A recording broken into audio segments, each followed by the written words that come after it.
Hi, I'm Henry. Today I'm going to be showing you the basic booster pump and connector kit, what you get in the box and how to assemble it. So what you'll find is the pump with a controller that's pre-wired.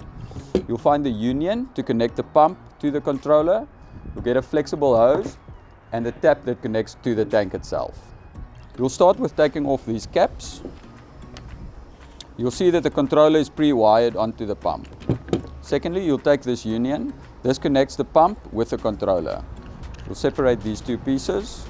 This one screws onto the pump. This part screws onto the controller. You attach them, screwing on this ring. Once you've assembled the pump, this is how you would connect it to the tank. Firstly, remove that little cap. This flexible hose screws into the pump. You'll see it's already got thread tape on there. Then you would screw this tap with the union into the outlet of the tank.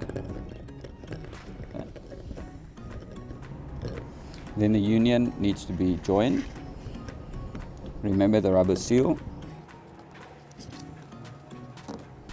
There you go.